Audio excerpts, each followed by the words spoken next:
কোন জায়গায়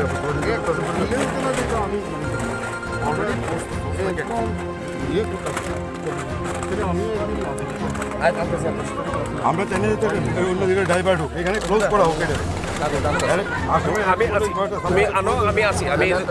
কিন্তু আসামিরা গ্রেপ্তার না হলে কিন্তু সাবজেক্টটা থাকতো না এটা।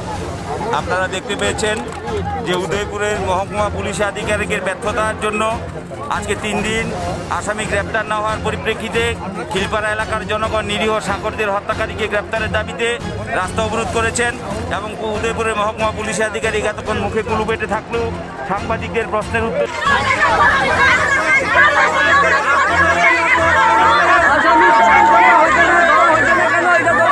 লিখিত লাগবো লিখিত না লিখিত দিব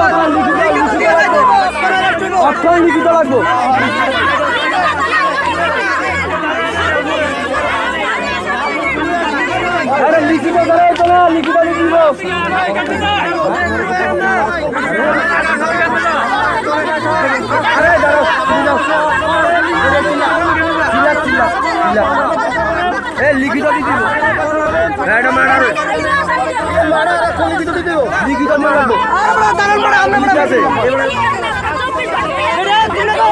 চব্বিশ ঘন্টা আরো বেশি হয়েছে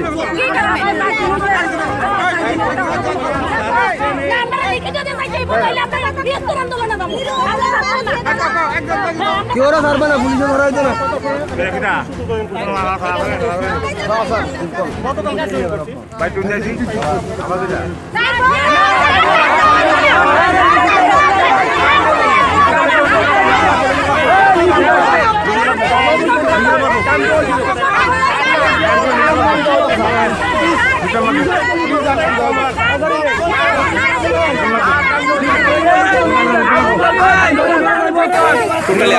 এখানে আজকে অবরোধটা হলো এই বুধবার দিন তার ঘটনাটা গেছে বুধবার দিন এখানে একটা মার্ডার হয়েছে।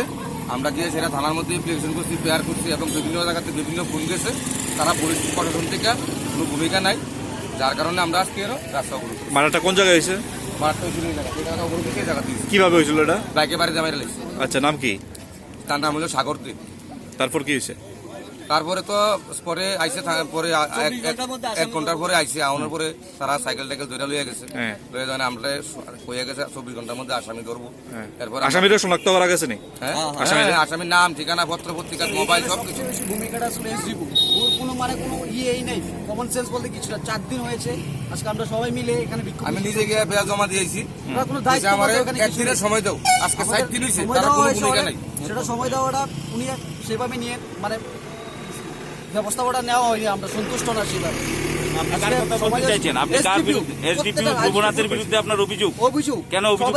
কারণ উনি 4 দিন হয়েছে এখন পর্যন্ত নিজের দায়িত্ব সেভাবে নেয়নি।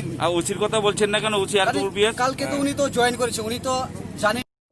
মহকুমা পুলিশ আধিকারিক। ঘটনা কয়দিন হলো? 4 দিন চলছে। কি হয়েছিল মাসি? আসামি গেছে, ডাক্তার মানা করছে, আসামি গেছে কেমনে? ডাক্তার তো আসামি ভালো হয়ে গেছে, গেছে।